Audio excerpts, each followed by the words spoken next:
베드로전서 5장 7절부터 11절을 제가 대신 봉독해 드리겠습니다. 하나님의 말씀을 들으십시오. 너희 염려를 다 주께 맡기라. 이는 그가 너희를 돌보심이라.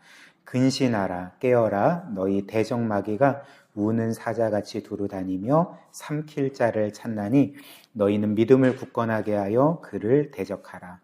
이는 세상에 있는 너희 형제들도 동일한 고난을 당하는 줄을 알미라. 모든 은혜의 하나님 곧 그리스도 안에서 너희를 부르사 자기의 영원한 영광에 들어가게 하시니가 잠깐 고난을 당한 너희를 친히 온전하게 하시며 굳건하게 하시며 강하게 하시며 털을 견고하게 하시리라. 권능이 세세 무궁하도록 그에게 있을지어다. 아멘. 말씀드린 것처럼 베드로전서의 마지막 부분이자 사도 베드로의 마지막 권면의 말씀이죠. 그래서 우리가 이 마지막 권면 함께 몇 가지로 살펴보고자 하는데요. 첫 번째 권면은 우리의 모든 염려를 하나님께 맡기라는 것입니다. 그래서 7절 상반절 보면 이제 이렇게 말하죠. 너희 염려를 다 주께 맡기라. 너희 염려를 다 주께 맡기라. 이렇게 권면하고 있습니다. 사실 이 세상에 염려가 없는 인생은 없을 것입니다. 어린 아이들도 나름 염려들이 있고, 그리고 나이가 들면 들수록 어떤 면에서 그 염려들이 더 커지는 것 같습니다. 그래서 우리에게 건강의 염려도 있고, 또 가족과 특별히 자녀들에 대한 염려도 있고요. 또 안전에 대한 염려도 있고, 또 내가 하고 있는 일이나 사업에 대한 어떤 경제적인 염려도 있고요. 또 신앙의 염려가 있죠. 또 우리에게는 주요하게 신앙생활에 또 여러 염려도 있고 두려움들도 있는 것 같습니다. 근데 오늘 성경은 이 모든 염려를 주께 맡기라, 하나님께 맡기라 이렇게 말씀을 하죠. 그 근거를 뭐라고 말합니까? 7절 하반절 이어서 보면 이는 그가 너희를 돌보심이라. 이는 왜냐하면이라는 뜻이고요. 왜냐하면 그가 하나님께서 너희를 돌보시기 때문에 너희 염려를 다 하나님께 맡기라 이렇게 말씀하고 있죠. 그래서 우리가 하나님께 우리의 모든 염려를 맡겨야 되는 것은 그분이 우리를 돌보시는 분이시기 때문에, 특별히 성경이 우리에게 말하는 구원의 핵심이 그 하나님께서 우리의 아버지가 되셨다는 것 아닙니까? 그 하나님께서 우리의 아버지이시기 때문에 우리는 우리의 모든 염려를 끊임없이 하나님께 맡겨드려야 되죠. 그래서 이런 이유로 주님께서는 하나님께서 우리의 아버지이심을 계속 상기시키면서 이제 이런 말씀을 주셨습니다. 마태복음 6장 25절부터 32절인데요. 이거 한번 같이 볼까요? 베드로전서 5장을 표시해 두시고 마태복음 6장을 한번 봅시다. 마태복음 6장 25절부터 32절까지.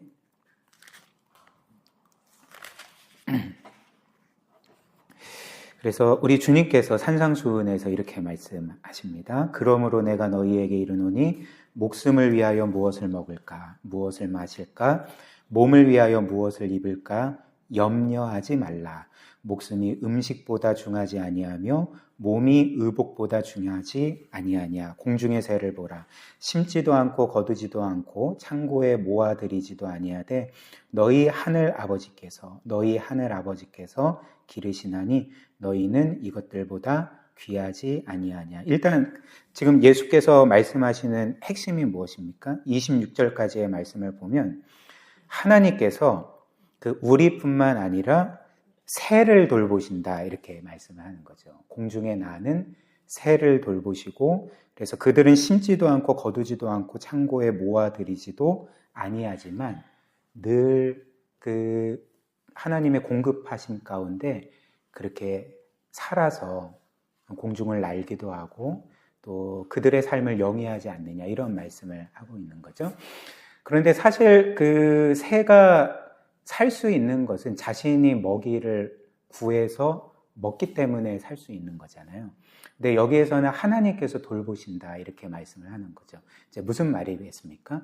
물론 새가 자신의 먹이를 찾아서 구해서 먹고 생존하는 것은 사실이나 그것을 가능하게 하시는 분, 그리고 새가 찾고 있는 먹이를 주시는 분이 하나님이시라는 거죠. 그래서 하나님께서 궁극적으로 공중에 나는 새를 먹이신다. 그들을 살게 하신다. 이렇게 말씀을 하는데, 그런데 하늘 아버지께서 새를 먹이신다면 너희는 어떻게 대하시겠느냐, 이렇게 말씀을 하는 거죠. 그래서 이어서 27절부터 보시면, 너희 중에 누가 염려함으로 그 길을 한 자라도 더할 수 있겠느냐, 또 너희가 어찌 의복을 위하여 염려하느냐, 들의 백합화가 어떻게 자라는가 생각하여 보라. 수고도 아니하고 길쌈도 아니하느니라. 그러나 내가 너희에게 말하노니 솔로몬의 모든 영광으로도 입은 것이 이 꽃 하나만 갖지 못하였느니라. 오늘 있다가 내일 아궁이에 던져지는 들풀도 하나님이 이렇게 입히시거든. 그러니까 새만 먹이시는 게 아니라 꽃들도 돌보시는, 꽃들도 입히시는 분이 하나님이신데, 그 뭐라고 말씀하십니까? 하물며 너희일까 보냐, 믿음이 적은 자들아. 그래서 이제 31절부터 그러므로 염려하여 이르기를 무엇을 먹을까, 무엇을 마실까, 무엇을 입을까 하지 말라. 이는 다 이방인들이 구하는 것이라. 너희 하늘 아버지께서 이 모든 것이 너희에게 있어야 할 줄을 아시느니라. 하나님께서는 우리의 필요를 모르시는 분이 아닙니다. 우리는 늘 간절하게 우리의 필요와 문제 해결을 구하지 않습니까? 그리고 때로는 응답이 없을 때 하나님이 아시기는 하나 모르고 계시는 것 아닌가, 이렇게 생각할 수 있지만 예수께서 뭐라고 말씀하십니까? 너희 하늘 아버지께서 다 아신다. 너희의 필요를 다 아시고 채우신다. 이렇게 말씀을 하시는 거죠. 그래서 우리는 이렇게 하나님께서 우리의 아버지가 되심을 굳게 믿고 우리의 모든 염려를 하나님께 맡겨야 됩니다. 근데 이와 관련해서 우리가 좀 기억해야 될 그 두 가지 사실이 있습니다. 첫 번째는 이 하나님의 돌보심이라는 것은 우리가 하나님의 뜻대로 잘 살면 돌보심을 받고 못 살면 하나님께서 우리를 내버리시거나 방치하시는 게 아니라는 거죠. 그렇죠? 우리는 하나님의 뜻대로 잘 살 때도 돌보심을 받고 못 살 때도 돌보심을 받습니다. 우리의 생각과는 달리 우리는 늘 돌보심을 받고 있는 거죠. 그래서 어떻게 이것을 표현할 수 있겠습니까? 그렇기 때문에 이 모든 것들이 하나님의 은혜가 되는 거죠. 우리에게 뭔가 자격이 있어서 돌보심을 받는 게 아니라 하나님의 은혜로 돌보심을 받는다. 왜냐하면 하나님은 우리의 아버지이시기 때문에 그렇다. 이렇게 말씀을 합니다. 우리는 종종 은연중에 이런 생각을 할 때가 있는 것 같습니다. 저도 나도 모르게 이런 생각을 할 때가 종종 있는 것 같습니다. 즉, 제가 앞서 말씀드린 것처럼 내가 뭔가 하나님의 뜻대로 잘 살면 하나님의 돌보심을 받을 것 같지만 내가 뭔가 하나님의 뜻대로 잘 못 살면 영적으로 계속 실패하고 주저앉고 뭐 이런 삶을 살아가면 뭔가 하나님께서 나를 돌보시지 않을 것과 같은, 뭔가 내버리시고 방치하실 것 같은 이제 그런 두려움을 가질 때가 있지 않습니까? 그러나 성경은 이에 대해서 이것은 분명한 불신앙이다. 왜냐하면 하나님이 분명히 내가 너희의 아버지고 너희가 나의 자녀라고 말씀하셨고 내가 너희를 돌본다 말씀하셨는데, 우리가 우리의 이런 삶에 좌우되어 하나님의 그 돌보심을 믿지 못한다는 것은 그분의 말씀을 믿지 못하고 그분의 사랑과 은혜와 선하심을 믿지 못하는 이제 불신앙이라는 거죠. 물론 하나님과 우리의 관계가 이렇게 아버지와 자녀 관계가 아니라 창조주와 피조물의 관계이거나 혹은 주종 관계 정도라면 우리는 이런 두려움을 당연히 갖게 될 것입니다. 그러나 성경이 우리에게 말하는 바는 하나님은 우리와 관계를 맺을 때 단지 창조주와 피조물의 관계 혹은 주종 관계가 아니라 놀랍게도 그분이 우리의 아버지시고 우리가 그분의 입양된 자녀라고 말씀을 하는 거죠. 그렇게 우리를 대하신다는 것입니다. 그래서 결론은 우리가 잘 살든지 못 살든지 간에 또 우리가 때로는 하나님의 사랑을 느낄 때도 있고 느끼지 못할 때도 있지만 이런 우리의 주관적인 감정과는 달리 하나님은 늘 우리를 이제 사랑하신다는 것을 우리가 이제 믿어야 되는 거죠. 믿어야 되는 거죠. 자녀가 때로는 부모의 사랑을 느낄 때도 있고 느끼지 못할 때도 있는데 느끼지 못할 때는 부모가 자녀를 사랑하지 않는 것입니까? 그러니까 그런 게 아니잖아요. 그렇죠?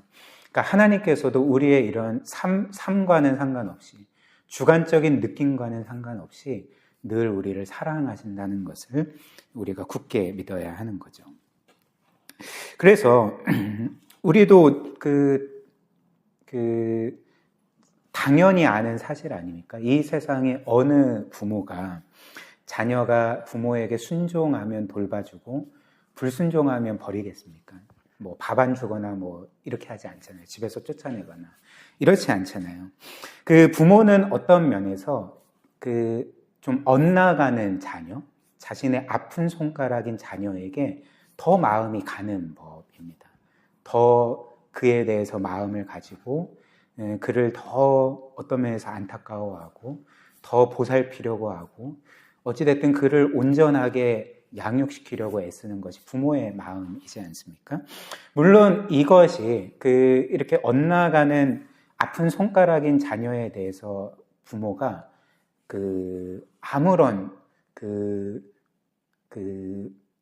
화난 감정을 느끼지 못한다는 것은 아닙니다. 이제 그런 자녀가 때로는 믿기도 하고 또 화나기도 하지만 이런 것 자체가 자녀를 증오하기 때문에 갖는 감정이 아니지 않습니까? 그러니까 자녀를 사랑하기 때문에 자녀가 때로는 곁길로 가고 엇나가고 자기 자신을 망가뜨리는 삶으로 나아갈 때 그것 자체가 내가 사랑하는 자녀를 망가뜨리기 때문에 분노하는 것이고 사랑으로 더욱더 그를 올바로 세우려고 하는 것 아니겠습니까? 그래서 이런 이유로 주께서는 이어서 산상수훈 7장에서 마태복음 7장에서 이런 말씀도 하셨거든요. 9절부터 11절 한번 보십시오. 너희 중에 누가 아들이 떡을 달라 하는데 돌을 주며 생선을 달라 하는데 뱀을 줄 사람이 있겠느냐? 너희가 악한 자라도 좋은 것으로 자식에게 줄 알거든 하물며 하늘에 계신 너희 아버지께서 구하는 자에게 좋은 것으로 주시지 않겠느냐? 이렇게 말씀을 하는 거죠. 이 세상에 아무리 악한 자라 할지라도 모든 부모는 자녀를 사랑하는데 그렇다면 나는 너희를 얼마나 사랑하겠느냐? 그리고 나는 너희에게 얼마나 선하고 좋은 것을 주겠느냐 이렇게 말씀하시는 것입니다. 따라서 우리는 언제나 이 하나님 아버지의 사랑과 또 돌보심을 굳게 믿고 우리의 모든 염려를 그분께 끊임없이 맡겨드려야 하는 거죠. 그리고 두 번째 기억해야 될 것은 이와 관련해서요.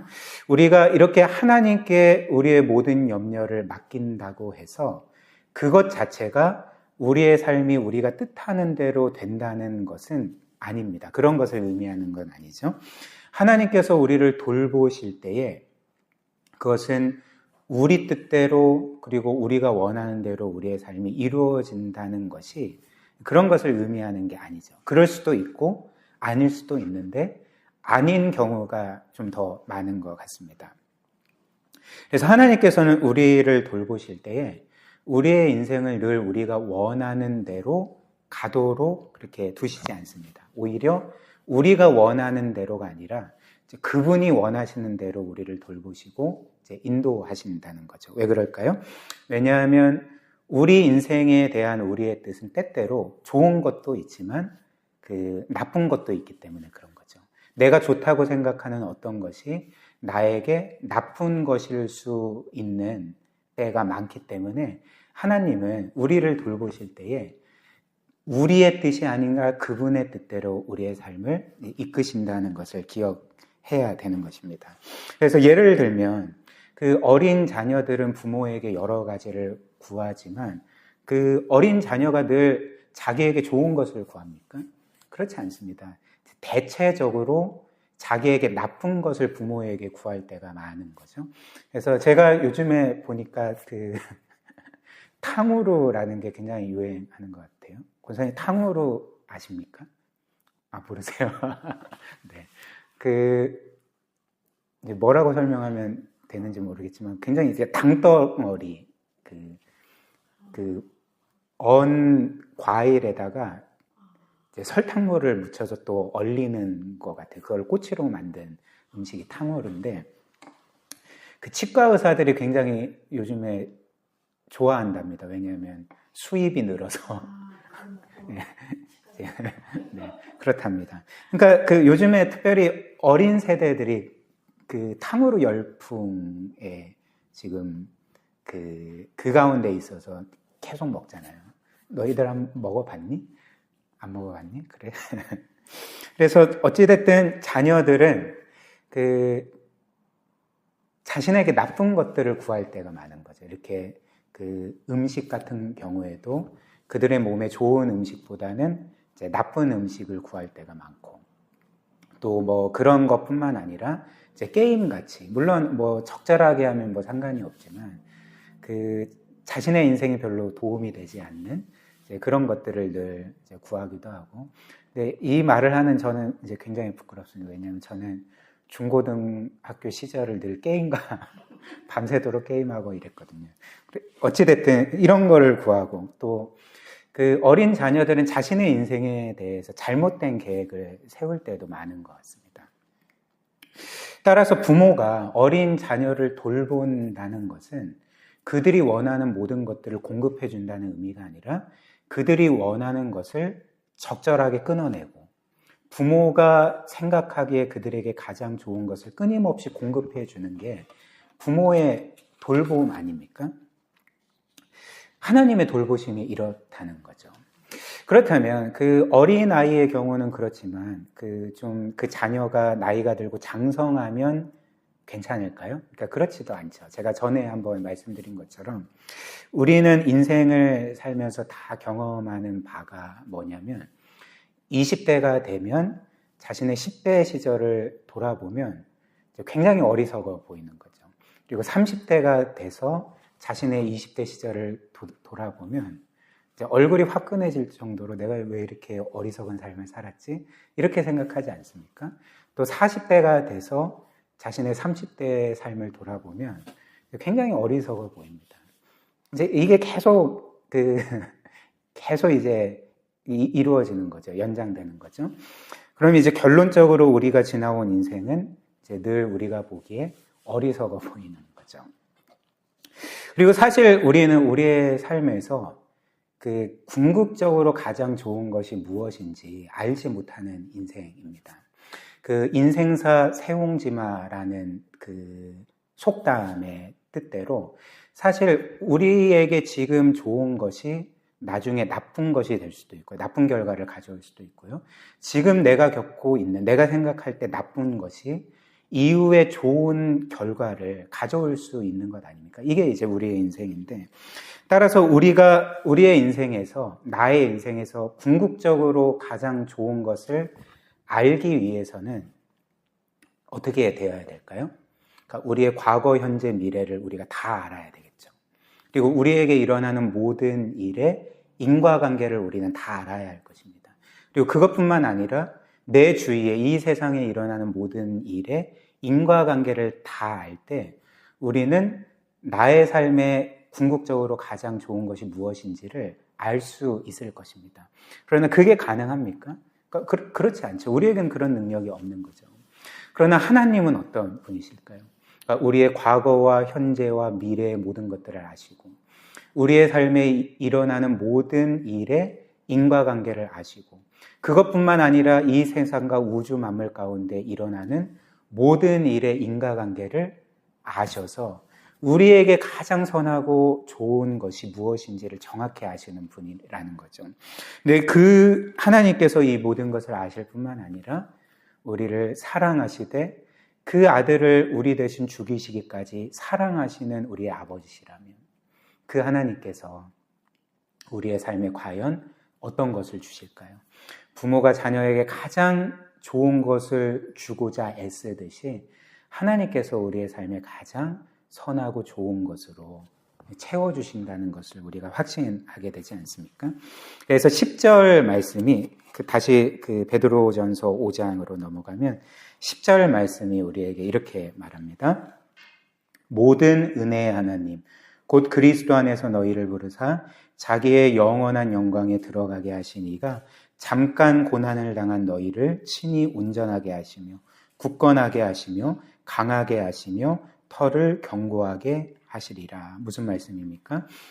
이 10절 말씀처럼 우리는 이 세상을 살 동안 잠시 고난을 당한다. 우리가 고난을 당할 때 그건 잠시 고난을 당하는 거다. 왜냐하면 우리는 단지 100세까지 살 인생이 아니라 영원토록 살 인생이기 때문에 이 세상에서 겪는 고통이 어떤 면에서는 잠시인 거죠. 그러나 하나님께서 그런 우리에게 어떤 일을 이루신다고 말씀합니까? 그런 우리를 온전하게 하시고, 친히 온전하게 하시고, 굳건하게 하시고, 강하게 하시고, 터를 견고하게 하실 것이고, 자기의 영원한 영광에 들어오게 하실 것이다. 이렇게 말씀을 하는 거죠. 이런 이유로 우리는 우리의 모든 염려를 우리의 선하신 아버지께 맡겨드릴 수 있고, 그리고 이 세상에서 우리가 어떤 것도 우리를 해할 수 없음을 두려움 없이 확신을 가지고 이 세상을 살아갈 수가 있게 되는 거죠. 그리고 마지막 성경은 우리에게 이렇게 모든 염려를 주께 맡기라고 권면할 뿐만 아니라 영적으로 깨어있고 영적인 싸움을 끝까지 싸우라고 우리에게 권면합니다. 베드로전서 5장 8절과 9절, 우리 이것은 같이 한번 읽어볼까요? 8절과 9절입니다. 시작. 근신하라 깨어라 너희 대적마귀가 우는 사자같이 두루다니며 삼킬 자를 찾나니 너희는 믿음을 굳건하게 하여 그를 대적하라. 이는 세상에 있는 너희 형제들도 동일한 고난을 당하는 줄을 알미라. 사랑하는 여러분, 이 시대는 영적인 존재를 더 이상 믿지 않는 시대인 것 같습니다. 그래서 이 세상 많은 사람들이 어떤 영적인 존재를 믿지 않고, 그래서 우리나 누군가가 그들에게 영적인 존재에 대해서 이야기를 하면 이제 코웃음 치는, 비웃는 그 시대가 이 시대이지 않습니까?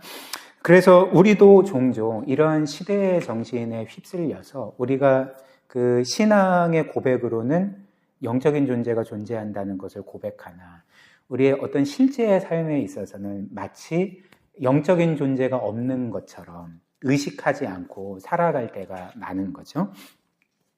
그러나 성경은 우리에게 뭐라고 말합니까? 우리의 대적인 마귀와 사탄과 악한 영들이 두루다니며, 우는 사자같이 두루다니며 삼킬 자를 찾는다. 이렇게 말씀을 하고 있는 거죠. 즉 우리의 원수인 사탄과 악한 영들이 지금도 호신탐탐 우리를 노리고 우리를 영적으로 공격하고 있고 유혹하고 있고 우리를 삼키려고 애쓰고 있다라고 지금 우리에게 알려주고 있는 거죠. 우리는 눈에 보이지 않아서 이게 어떤 면에서는 우리에게 체감되지 않습니다. 그러나 사탄과 악한 영들, 보이지 않는 영들이 지금도 우리를 끊임없이 노리고 있고 우리를 영적으로 공격하고 있고 미혹하고 있고 유혹하고 있다는 것을 우리가 기억해야 한다는 거죠. 근데 이런 상황에서 우리가 이 시대의 정신에 휩쓸려서 마치 사탄과 악한 영들이 없는 존재인 것처럼, 마치 그런 존재 같은 것은 없는 것처럼 살아간다면 우리가 마땅히 싸워야 될 영적인 싸움은 보나마나 우리의 패배가 되지 않겠습니까? 그렇다면 이런 상황에서 우리는 어떻게 해야 되는가? 첫째로 9절 말씀처럼 우리는 믿음을 굳건하게 해야 됩니다. 믿음을 굳건하게 해야 됩니다. 그럼 어떤 믿음을 굳건하게 해야 되는 것일까요? 우리가 믿고 있는 바, 하나님께서 그리스도를 통해 이미 우리를 죄 용서하시고 또 우리를 영원히 구속하시고 그분의 영원한 자녀로 삼으셨다는 것. 그래서 하나님 아버지께서는 자녀인 우리를 영원토록 사랑하신다는 것을 굳게 믿어야 합니다. 그리고 이것을 굳게 믿을 때 우리가 확신할 수 있는 바가 무엇일까요? 하나님은 우리를 끝까지 보호하고 지키실 것. 사탄이 우는 사자같이 우리를 집어삼키려고 우리를 끊임없이 공격하고 유혹한다 할지라도 그것이 우리를 하나님에게서 끊어낼 수 없고 이미 그리스도께서 사탄과 악한 영들에 대해서 최종적인 승리를 거두셨기 때문에 승리는 궁극적으로 우리의 것이라는 것을 우리가 이제 믿어야 한다는 거죠.